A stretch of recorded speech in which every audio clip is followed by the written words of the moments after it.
तो नमस्कार दोस्तों, कैसे आप सब। स्वागत करता हूँ आप सबका एक नए एपिसोड में और एक नई कहानी के साथ, स्टोरीज़ ऑफ बाबा नीम करौली महाराज, जहाँ हम आप लोगों के साथ शेयर करते हैं बाबा नीम करौली महाराज की जीवनी, उनके किस्से, कहानियों, चमत्कारों के बारे में।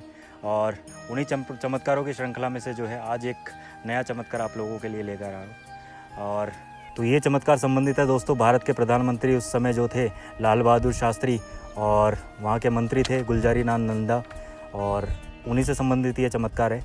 जब एक बार लाल बहादुर शास्त्री जी ने जो है बाबा को अपने से मिलने के लिए बुलाया और बाबा ने उनसे मिलने के लिए मना कर दिया था।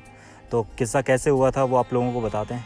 एक बार की बात है जब गंगा घाट था, एक ससिया घाट, जहाँ पर बाबा जो थे अपने भक्तों के साथ बैठे थे और अपने भक्तों को वहीं पे जो है उपदेश वगैरह दिया करते थे। तो उस समय के तत्कालीन प्रधानमंत्री थे लाल बहादुर शास्त्री और उनके मंत्री थे गुलजारी लाल नंदा।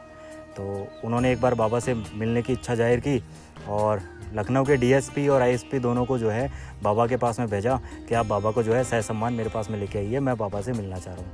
अब वहाँ के जो डीएसपी और आईएसपी थे वो ससिया घाट पे गए और उन्होंने बाबा से जाकर कहा कि जो है लाल बहादुर शास्त्री जी जो प्रधानमंत्री है वो और गुलजारी लाल नंदा जी जो हैं वो आपसे मिलना चाहते हैं। और लेकिन बाबा के पता नहीं क्या जची, बाबा ने जो है प्रधानमंत्री जी से मिलने के लिए मना कर दिया।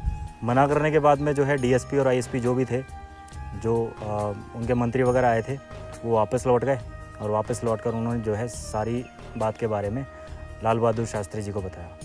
लाल बहादुर शास्त्री जी जो है बिना मिले नहीं रह सके और वो जो है वापस सारा काफिला और सुरक्षा वगैरह के साथ में वापस जो है ससिया घाट पे आए बाबा से मिलने के लिए।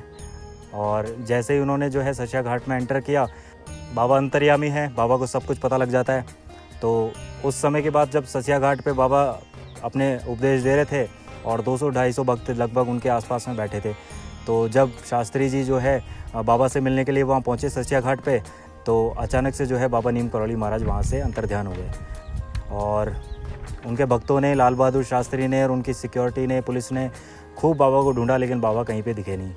और अंत में जब वहाँ पर जो उनके भक्त थे उनको संध्या काल में जब बाबा वापस मिले तो उन्होंने बाबा से पूछा कि बाबा, जब लाल बहादुर शास्त्री जी आए थे और आपसे मिलना चाहते थे, आपसे बिना मिले वो चले गए, जब वो मिलने आए थे तो आपने उनसे मिलान क्यों नहीं किया, आप मिले क्यों नहीं उनसे, और जो है आप कहाँ गायब हो गए थे। तो बाबा ने एक ही चीज़ बोली कि अगर कोई सच्चे मन से आता है तो मैं खुद उससे मिलने के लिए चला जाता हूँ, लेकिन अगर कोई सत्ता का रोब या फिर अपने दम पर जो है मुझे बुलाता है या फिर मेरे से मिलने के लिए ज़बरदस्ती करता है तो मैं उसके लिए उससे मिल नहीं सकता।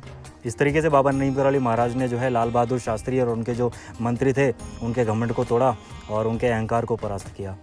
और बाबा अंत में यही बोलते हैं कि जो सच्चे मन से आता है बाबा जो है दौड़े दौड़े उनके पास में चले जाते हैं। और कई सारे किस्से हमने बताए आप लोगों को जिसमें जो है बाबा को किसी जो उनके भक्त है, कभी कोई संकट आता है या कभी कोई मिलना चाहता है और बाबा को अगर वो एक बार याद करता है तो बाबा खुद उनसे मिलने पहुंच जाया करते थे। तो इसी तरीके से जो है बाबा ने जो है जो नास्तिक थे उनको आस्तिक बनाया है और जो आस्तिक थे उनको कई सारे चमत्कार देकर अपना मुरीद किया है। तो आज के किस्से में बस इतना ही दोस्तों, मिलते हैं अगले एपिसोड के अंदर। तब तक के लिए नमस्कार।